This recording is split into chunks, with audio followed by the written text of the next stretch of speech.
चंडीगढ़ का एक बड़ा कॉल सेंटर जहां रात में भी काम चालू रहता है। एम्प्लॉयज अपने सीट पर लगे रहते हैं और कॉल्स को अटेंड करते रहते हैं। लेकिन एक अजीब सी बात है, इस ऑफिस की एक स्टाफ मेंबर अचानक से गायब हो गई और कोई भी नहीं जानता कि उसके साथ क्या हुआ। और सीसीटीवी कैमरास ने भी काम करना बंद कर दिया। कुछ लोग कहते हैं कि उसने जॉब छोड़ दी और कुछ का कहना है कि वो किसी के साथ भाग गई। लेकिन सच क्या है? राहुल जो यहाँ नया नया शिफ्ट हुआ था, उसे भी ये कहानी एक रूमर लगी। पर जैसे जैसे रात बढ़ती गई उसे महसूस होने लगा कि ये कहानी सिर्फ एक कहानी नहीं है, बल्कि एक दरवाज़ा है जो एक भयानक राज की तरफ खुलता है। और फिर उस रात जो कुछ भी हुआ वो चंडीगढ़ के सबसे हॉन्टेड कहानियों में लिख दिया गया। क्या आप तैयार हैं एक ऐसी कहानी के लिए जो शायद आपके रातों की नींद छीन सकती है, आपके रोंगटे खड़े कर सकती है? एक ऐसी कहानी जो मरने के बाद भी आज जिंदा है। कहानी को और इंटरेस्टिंग बनाने के लिए कमरे की लाइट्स ऑफ कर लीजिए और कानों में ईयरफोन्स लगा लीजिए। कहानी शुरू होती है अब।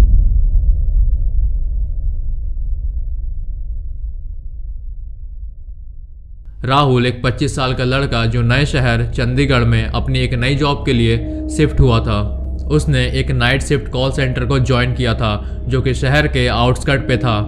चंडीगढ़ शहर में नए होने के कारण उसके अंदर एक्साइटमेंट के साथ साथ एक नर्वसनेस भी थी। पहली रात जब राहुल ऑफिस बिल्डिंग के गेट पर पहुंचा तो उसे एहसास हो रहा था कि यह जगह कुछ अलग सी है। बिल्डिंग बाहर से काफ़ी ज़्यादा मॉडर्न लग रही थी लेकिन अंदर से काफ़ी ज़्यादा खामोश थी। रात के सिर्फ 9 बज रहे थे लेकिन ऑफिस के अंदर सिर्फ चंद लोग दिख रहे थे। रिसेप्शन पर एक मिडिल एज गार्ड बैठा हुआ था जिसे देखने पर ऐसा लग रहा था कि वो काफ़ी टाइम से यहाँ काम कर रहा हो। राहुल उस गार्ड के पास गया और बोला, भैया कॉल सेंटर वाला नाइट शिफ्ट यही है ना? गार्ड ने बिना कुछ कहे हाँ में सर हिला दिया। लेकिन उस गार्ड के चेहरे पर एक अलग सी टेंशन थी। राहुल को ये बिहेवियर काफ़ी ज़्यादा ऑड लगा लेकिन इस बारे में राहुल ने कुछ ज़्यादा नहीं सोचा। जब वो 4th फ्लोर पर अपने फ्लोर पर पहुंचा तब उसका सुपीरियर राजीव उसका वेलकम करने आया। राहुल ने अपने आसपास देखा। एक ओपन ऑफिस स्पेस था जहां लाइन बार से कंप्यूटर्स लगे हुए थे। एक साइड पर पेंट्री थी जहां एक कॉफ़ी मशीन रखी थी और साथ ही काउंटर्स पर स्नैक्स रखे हुए थे। लेकिन उसने एक अजीब सी चीज़ नोटिस की। ऑफिस में एक कॉन्फ्रेंस रूम था जो हमेशा से बंद था और उस ऑफिस के ग्लास पर पर्दे लगे हुए थे। ऐसा लग रहा था कि कोई चीज़ उन सब से छुपाई जा रही हो। राहुल का वर्क स्टेशन एक लड़के के बगल में था जो पहले से यहाँ काम कर रहा था। उसका नाम था आकाश। आकाश ने एक हल्के सी स्माइल के साथ पूछा, भाई नए हो क्या? जिसके बाद राहुल ने जवाब दिया, हाँ भाई, चंडीगढ़ पहली बार आया हूँ, मुझे जॉब की काफ़ी ज़्यादा ज़रूरत थी इसीलिए ये नाइट शिफ्ट कॉल सेंटर वाला जॉब मैंने ज्वाइन किया। आकाश ने अपने सिस्टम का हेडफोन उतार दिया और बोला, बड़ी हिम्मत है तेरे में, यहाँ कई लोग आए लेकिन ज़्यादा दिन तक टिक नहीं पाए। राहुल ने हंसते हुए कहा, क्यों भाई, बहुत ज़्यादा काम करवाते हैं क्या? पहले तो आकाश कुछ टाइम के लिए चुप रहा और उसके बाद धीरे से बोला, काम तो हर जगह होता है लेकिन यहाँ काम के साथ साथ कुछ और भी है जो सिर्फ रात को ही महसूस होता है। राहुल को तो पहले लगा कि आकाश उसके साथ मजाक कर रहा है, लेकिन राहुल ने जब आकाश के चेहरे पर जो सीरियसनेस देखी वो थोड़ी चुभने वाली थी। राहुल ने बात बदलने के लिए कहा, और बता, यहाँ कॉफ़ी अच्छी मिलती है क्या? आकाश ने हंसते हुए जवाब दिया, भाई यहाँ कॉफ़ी से ज़्यादा डर फेमस है। राहुल अब थोड़ा क्यूरियस हो गया था और उसने कहा, मतलब? आकाश राहुल के पास थोड़ा सा झुका और धीरे से डरते हुए कहा, ये जो ऑफिस में ये कॉन्फ्रेंस रूम तेरे को दिख रहा है ना जो हमेशा बंद रहता है, वहाँ कोई है। राहुल ने झटके में कॉन्फ्रेंस रूम की तरफ देखा और बोला, कोई है मतलब? आकाश ने डरते हुए एक छोटी सी स्माइल दी और बोला, अगर तुझे रात के समय कोई दरवाज़ा खुलने और बंद होने की आवाज़ आए या तुझे कभी ऐसा एहसास हो कि तेरे बगल में कोई खड़ा है तो जल्दी से अपनी आंखें बंद कर देना, क्योंकि जो भी उस कॉन्फ्रेंस रूम के अंदर है वो तुझे देख रहा होगा। जिसके बाद राहुल एक सेकंड के लिए चुप हो गया और उसके गले में एक सूखापन महसूस होने लगा। लेकिन उसने अपने अंदर के डर को दबाते हुए कहा, भाई हॉरर मूवी बहुत देखता है क्या? जिसके बाद आकाश फिर से हंसा और बोला, अभी तू नया है ना, 1-2 दिन रुक जा, खुद ब खुद समझ जाएगा। राहुल ने आकाश की बातों पर ज़्यादा ध्यान नहीं दिया। उसने अपना सिस्टम ऑन किया और अपनी आईडी को लॉगिन किया और अपने काम पर ध्यान देने लगा। लेकिन कहीं ना कहीं राहुल के दिमाग में आकाश की कही हुई बातें उसे याद आ रही थी। रात के करीब 1 बजे जब ऑफिस के सारे स्टाफ अपने काम पर बिजी थे तब अचानक ऑफिस का एसी फुल स्पीड में चलने लगा और ऑफिस के अंदर एक ठंडी हवा हर तरफ फैलने लगी। राहुल ने अपने स्क्रीन पर काम करते हुए देखा कि कंप्यूटर स्क्रीन पर एक रिफ्लेक्शन दिखाई दे रहा था और ऐसा लग रहा था कि कोई उसके पीछे खड़ा हुआ है। जिसके बाद राहुल धीरे धीरे पीछे मुड़कर देखता है, लेकिन वहाँ कोई भी नहीं था।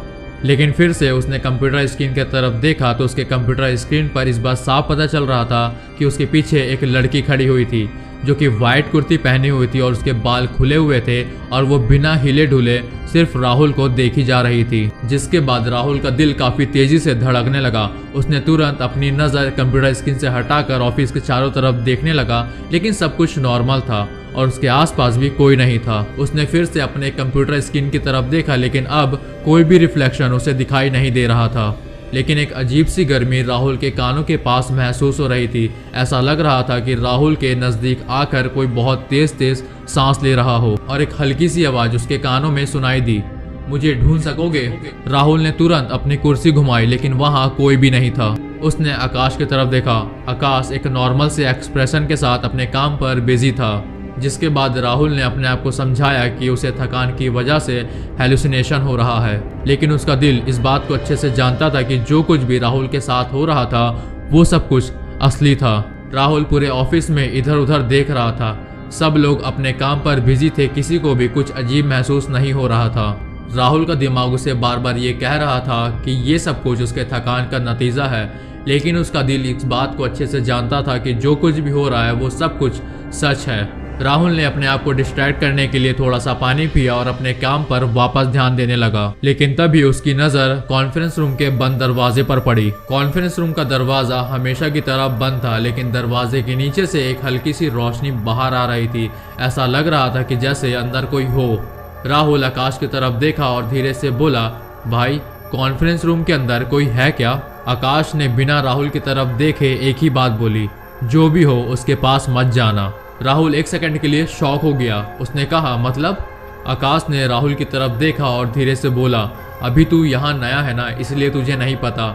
जो लोग भी उस दरवाजे के पास जाते हैं या तो रिजाइन कर देते हैं या फिर। जिसके बाद राहुल ने क्यूरियोसिटी के साथ पूछा, या फिर?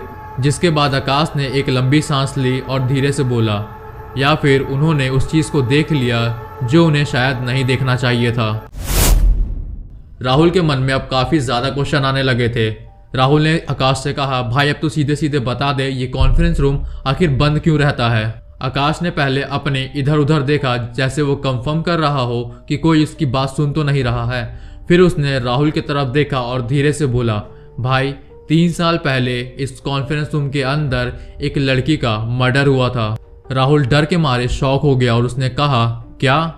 आकाश ने अपनी चेयर को पीछे खींचा और कहा, हाँ, एक एम्प्लॉय थी रोशनी, जो कि काफ़ी ज़्यादा हार्ड वर्किंग थी। एक रात जब सारे एम्प्लॉयज़ अपने घर जा चुके थे तो रोशनी ने अपने बॉस को कुछ फाइल दिखाने के लिए उस कॉन्फ्रेंस रूम में बुलाया। लेकिन अगले दिन जब सभी एम्प्लॉयज़ ऑफिस में आए तो वो कॉन्फ्रेंस रूम बंद था और जब पुलिस ने कॉन्फ्रेंस रूम को दरवाजे को तोड़ा तो अंदर एक लाश थी और वो लाश रोशनी की थी। रोशनी का गला कट चुका था और कॉन्फ्रेंस रूम के अंदर किसी के भी होने का कोई सबूत नहीं था। राहुल पहले तो काफ़ी ज़्यादा डर गया, लेकिन उसने क्यूरियोसिटी के साथ आकाश से पूछा, क्या पुलिस को रोशनी का किलर मिला? वो किलर कौन था? आकाश ने धीरे से सर हिलाया और कहा, नहीं, उस दिन कैमरे ने भी काम करना बंद कर दिया था और उसका किलर कौन था ये आज तक पता नहीं चला। लेकिन कई एम्प्लॉयज़ ने रात के समय रोशनी की परछाई को उस कॉन्फ्रेंस रूम के अंदर देखा है। कभी कभी कॉन्फ्रेंस रूम का दरवाज़ा अपने आप खुल जाता था और अंदर से कुछ अजीब आवाज़ें आती थी, जिसके बाद ऑफिस के मैनेजमेंट ने कॉन्फ्रेंस रूम को परमानेंटली बंद कर दिया। राहुल ने फिर से उस कॉन्फ्रेंस रूम की तरफ देखा। एक हल्की सी रोशनी अभी भी दरवाजे के नीचे से बाहर आ रही थी, जिसके बाद दरवाज़ा अपने आप खुलने लगा। राहुल ने अपने आप से कहा, ये सारी चीज़ें अफवाह है, शायद कोई लाइट कॉन्फ्रेंस रूम के अंदर चालू रह गई होगी। लेकिन तभी कॉन्फ्रेंस रूम का हैंडल अपने आप हिलने लगा, कर कर, जैसे कोई दरवाज़ा खोलने की कोशिश कर रहा हो। राहुल और आकाश दोनों ने उस तरफ देखा कि सभी एम्प्लॉयज़ अपने अपने काम पर बिजी थे और फिर अचानक वो दरवाज़ा एक झटके में खुल गया। राहुल का दिल एक पल के लिए रुक गया। वो दरवाज़ा धीरे धीरे अंदर की तरफ खुल रहा था। ऐसा लग रहा था कि जैसे उसे कोई धक्का दे रहा हो, लेकिन उस कॉन्फ्रेंस रूम के अंदर कोई भी नहीं था, सिर्फ अंधेरा था और एक हल्की सी ठंडी हवा जो कॉन्फ्रेंस रूम के अंदर से बाहर आ रही थी। आकाश ने तुरंत राहुल का हाथ पकड़ा और कहा, चल यहाँ से। लेकिन राहुल की नज़र अब भी कॉन्फ्रेंस रूम के अंदर थी। उसने देखा कि एक कुर्सी अपने आप हिल रही थी, जैसे कोई उस पर बैठा हो और अभी अभी उठकर वहां से चला गया हो। और तभी एक और चीज़ दिखाई दी। कॉन्फ्रेंस रूम के कोने में एक परछाई थी, एक लड़की की परछाई जिसके बाल खुले हुए थे, पतला सा शरीर था और एक तरफ उसकी गर्दन झुकी हुई थी, जिसे देखने के बाद राहुल का पूरा शरीर वहीं का वहीं जम गया। और फिर वो परछाई धीरे धीरे राहुल की तरफ बढ़ने लगी। राहुल को लगा कि जैसे उसके पैर जमीन पर जम गए हो। राहुल का गला पूरी तरीके से सूख चुका था और वो चिल्लाना चाहता था, लेकिन उसके गले से आवाज़ ही नहीं निकल रही थी। और वो परछाई और नज़दीक आई और फिर अचानक कॉन्फ्रेंस रूम का दरवाज़ा अचानक बंद हो गया। पूरा ऑफिस एक पल के लिए सन्न हो गया। जितने भी एम्प्लॉयज़ काम कर रहे थे वो सभी उस कॉन्फ्रेंस रूम के दरवाजे की तरफ देखने लगे। आकाश ने राहुल का हाथ खींचा और उसको उसकी सीट पर बैठा दिया। आकाश ने पूछा, तू ठीक है ना? राहुल बस हल्का सा सर हिलाकर कहता है, हाँ। लेकिन राहुल का चेहरा पूरी तरीके से सफ़ेद पड़ चुका था। उसकी आंखों के सामने वो परछाई अभी भी घूम रही थी। राहुल के मन में काफ़ी सारे सवाल थे। क्या वो सच में रोशनी की आत्मा थी? क्या जो मैंने देखा वो सच था? लेकिन एक चीज़ क्लियर थी, इस ऑफिस में कुछ तो था। राहुल का मन अभी भी उस कॉन्फ्रेंस रूम की घटना पर अटका हुआ था। राहुल जितना भी अपने आप को समझाने की कोशिश कर रहा था कि ये सब कुछ उसका वहम था, उतना ही उसका डर उसके अंदर बढ़ते जा रहा था। राहुल ने अपने कंप्यूटर स्क्रीन की तरफ देखा, लेकिन उसका ध्यान कहीं और ही था। वो परछाई, वो बंद दरवाज़ा, वो तेज़ हवा, सब कुछ रियल लगा। लेकिन सबसे बड़ी बात जो राहुल के जहन में घूम रही थी वो थी, अगर वो सच में रोशनी की आत्मा थी तो वो मुझे क्यों दिख रही है? क्या रोशनी मुझसे कुछ कहना चाहती थी? उस रात जब राहुल अपने घर आया तो नींद उसे छू भी नहीं रही थी। जिसके बाद राहुल ने गूगल पे सर्च किया Chandigarh call centre girl murder case, लेकिन कहीं भी रोशनी नाम की लड़की का कोई जिक्र नहीं था। राहुल को लगने लगा था कि ये केस पब्लिक में नहीं आया था या फिर इस केस को कोई जानबूझकर छुपाना चाहता था। अभी भी राहुल के मन में कई सारे सवाल उठने लगे थे। अगर रोशनी का मर्डर उस ऑफिस में हुआ था तो उसका केस कहाँ गया? उसका परिवार, उसका कातिल कहाँ है? ये सारी चीज़ें सोच सोच कर राहुल का दिमाग घूमने लगा। तभी उसे याद आया सीसीटीवी फुटेज। अगले दिन राहुल जब ऑफिस में आया तो वह आकाश से कहता है कि मुझे रोशनी के बारे में और जानना है। आकाश ने राहुल की तरफ एकदम गुस्से से देखा और कहा, भाई मैंने तुझे बोला था ना ये सब मत कर, जो चुप है उसे चुप रहने दे। लेकिन राहुल अब पीछे हटने वाला नहीं था। उसने कहा, अगर रोशनी की आत्मा यहाँ भटक रही है और हमें दिख रही है तो शायद वो हमसे कुछ कहना चाहती है। आकाश ने डरते हुए एक लंबी सांस ली और बोला, राहुल तू सीसीटीवी रूम जा, शायद तेरे को वहाँ कुछ मिल जाए, लेकिन मैं तेरे साथ नहीं आऊँगा। जिसके बाद राहुल बिना कुछ बोले सीसीटीवी रूम की तरफ बढ़ गया। ऑफिस के बैक साइड में एक छोटा सा कंट्रोल रूम था जहां सीसीटीवी फुटेज की सारी रिकॉर्डिंग्स होती थी और उस कंट्रोल रूम के बाहर एक सिक्योरिटी गार्ड बैठा था। राहुल ने उस सिक्योरिटी गार्ड के सामने एक सिगरेट का पैकेट रखा और बोला, भाई मुझे एक रात का सीसीटीवी फुटेज देखना है, 3 साल पुराना। जिसके बाद सिक्योरिटी गार्ड थोड़ा मुंह बनाता रहा, लेकिन सिगरेट का पैकेट देखकर सॉफ्ट हो गया। सिक्योरिटी गार्ड ने पूछा, कौन से डेट का? राहुल को डेट याद नहीं थी, इसीलिए उसने कहा, जिस दिन रोशनी का मर्डर हुआ था उस रात की मुझे सीसीटीवी फुटेज देखनी है। सिक्योरिटी गार्ड ने कंप्यूटर स्क्रीन पर कुछ टाइप किया, जिसके बाद उस दिन की ब्लैक एंड वाइट फुटेज चलने लगी और उस फुटेज में जो दिखाई दिया वो सबसे ज्यादा डरावना था। स्क्रीन पे एक डिम लाइट वाला कॉन्फ्रेंस रूम दिख रहा था और टेबल के साइड पर एक लड़की बैठी हुई थी, रोशनी एक फाइल की तरफ देख रही थी जैसे वो किसी का वेट कर रही हो। जिसके बाद दरवाज़ा खुला, लेकिन अंदर कोई भी नहीं आया। बस दरवाज़ा खुला और धीरे धीरे बंद हो गया। जिसके बाद रोशनी इधर उधर देखने लगी। ऐसा लग रहा था कि जैसे रोशनी को किसी की आहट महसूस हो रही हो। फिर अचानक रोशनी के पीछे एक अजीब सी परछाई दिखाई दी, एक लंबी और डरावनी परछाई, और फिर उस परछाई का हाथ रोशनी के गले तक जा पहुंचा। राहुल ने अपनी नज़रों को एकदम स्क्रीन पर गड़ा कर रखा था, लेकिन अचानक सब कुछ धुंधला हो गया। अगले ही सेकंड पूरा स्क्रीन ब्लैक हो गया। राहुल डर के मारे पीछे हट गया और उसका दिल इतना तेजी से धड़कने लगा कि जैसे सीधा बाहर ही आ जाएगा। जिसके बाद सिक्योरिटी गार्ड ने कहा कि इस फुटेज में असली कातिल नहीं दिखेगा। वो जो कोई भी था कैमरे में कैप्चर नहीं हुआ, लेकिन मैंने सुना है कि वो अब भी यही काम करता है। जिसके बाद राहुल ने पूछा वो कौन है। सिक्योरिटी गार्ड ने धीरे से बोला, रोशनी का कातिल जो अब भी यही काम करता है। राहुल एकदम जम गया। राहुल के दिमाग में एक सवाल था, क्या कोई अब भी इस ऑफिस में है जो उस मर्डर केस के बारे में सब कुछ जानता है? क्या इसी वजह से रोशनी का मर्डर केस दबाया गया था? और सबसे बड़ी बात, अगर कातिल यही था तो क्या रोशनी की आत्मा उसे देखने की कोशिश कर रही थी?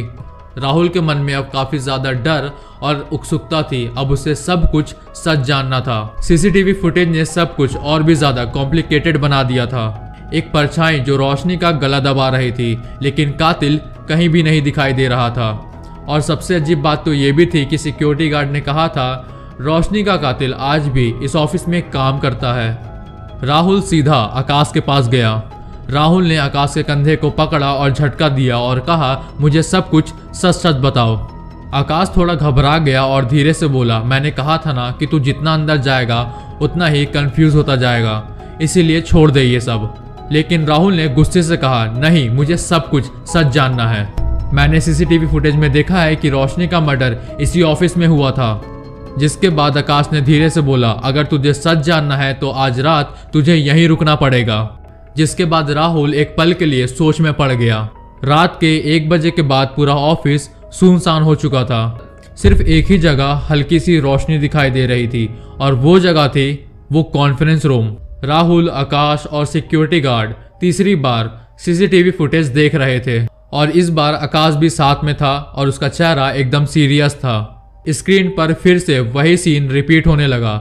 रोशनी कॉन्फ्रेंस रूम में एक साइड पर बैठी हुई थी और एक परछाई उसके पीछे उभरी और उसका गला दबाने लगी। लेकिन तभी उस फुटेज में एक नया चीज दिखाई दिया जो राहुल ने पहले नहीं देखा था। और ठीक उसी वक्त एक और आदमी उस कॉन्फ्रेंस रूम के बाहर खड़ा था।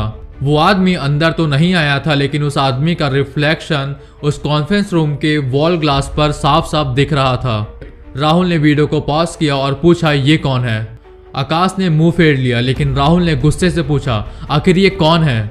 जिसके बाद सिक्योरिटी गार्ड ने धीरे से बोला, ये हमारे यहाँ के शिफ्ट मैनेजर हैं, मनीष जो आज भी यही काम करता है, जिसके पास इस ऑफिस की हर एक फाइल और डिटेल थी और जो रोशनी का बॉस भी था। राहुल ने उस दिन का शिफ्ट रिकॉर्ड चेक किया।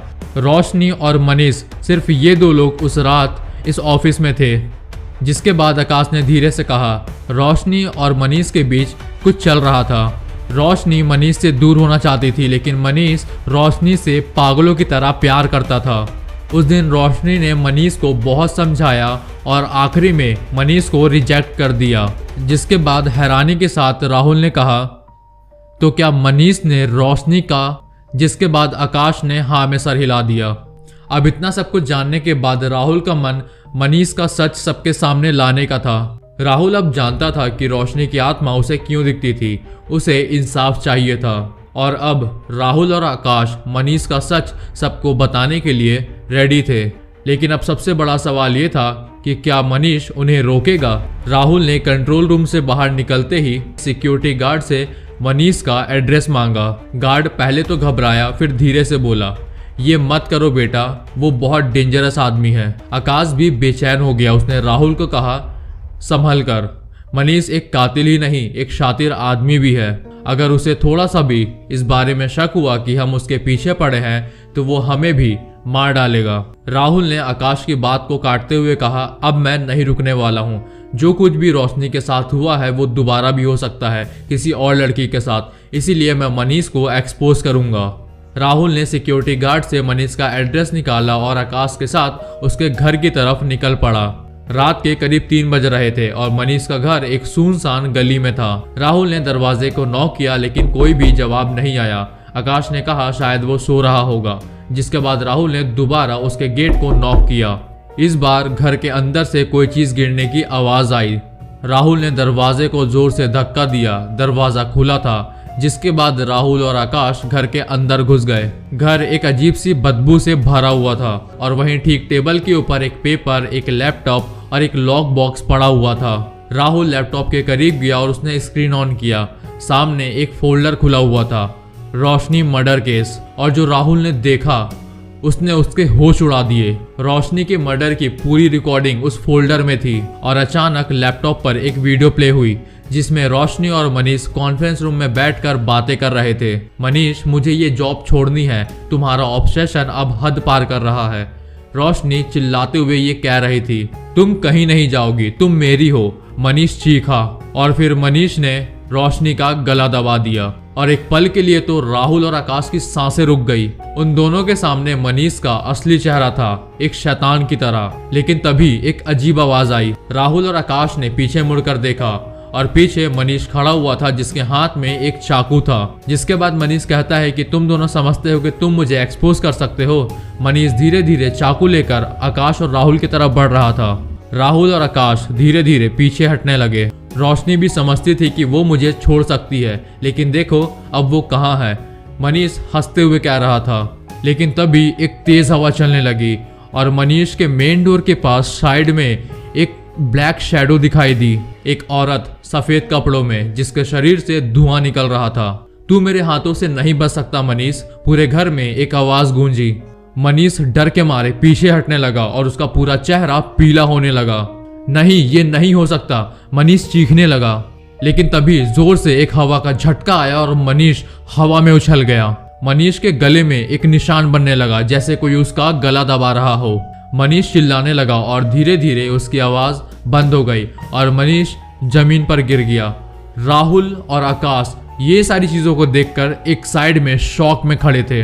रोशनी की आत्मा धीरे धीरे हवा में गायब हो गई और एक हल्की सी आवाज गूंजी, अब मुझे शांति मिल गई है। और फिर सब कुछ एकदम शांत हो गया। जिसके बाद पुलिस आई, सब कुछ इन्वेस्टिगेट किया गया। लेकिन मनीष का मर्डर एक अनएक्सप्लेन्ड मिस्ट्री बन गया। लेकिन राहुल और आकाश अच्छे से जानते थे कि ये किसी इंसान का मर्डर नहीं था, एक आत्मा का इंसाफ था। और 1 महीने के बाद राहुल ने उस जॉब को छोड़ दिया और आकाश भी एक दूसरे सिटी में शिफ्ट हो गया। लेकिन चंडीगढ़ का वो कॉल सेंटर आज भी वैसे का वैसा ही है और लोगों का आज भी कहना है कि रात के 3 बजे उस ऑफिस के कॉन्फ्रेंस रूम से एक अजीब सी आवाज उन्हें सुनाई देती है।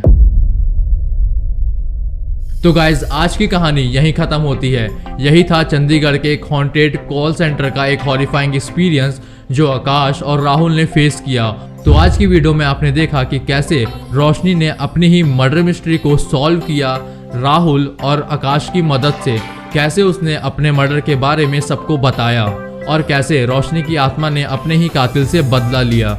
आज की कहानी आपको काफ़ी ज़्यादा ड्रामेटिक और फेक लग सकती है, लेकिन ये एक रियल इंसिडेंट था जो चंडीगढ़ के उस कॉल सेंटर में राहुल और आकाश ने फेस किया था। तो आज की कहानी आपको कैसी लगी कमेंट करके ज़रूर बताइएगा। और अगर वीडियो पसंद आई है तो वीडियो को लाइक कर दीजिएगा। अगर चैनल पे नए हो तो चैनल को सब्सक्राइब कर दो और बेल आइकन को प्रेस कर दो ताकि आने वाली और ख़तरनाक हॉरर स्टोरीज़ को आप मिस ना कर सकें। आप लोगों से फिर मुलाकात होगी एक और न्यू हॉरर स्टोरी के साथ। जब तक के लिए बाय बाय। और आखिरी में यही कहूँगा, एक अनजान जगह में जॉब करने से पहले उस जगह के बारे में पता ज़रूर कर लेना।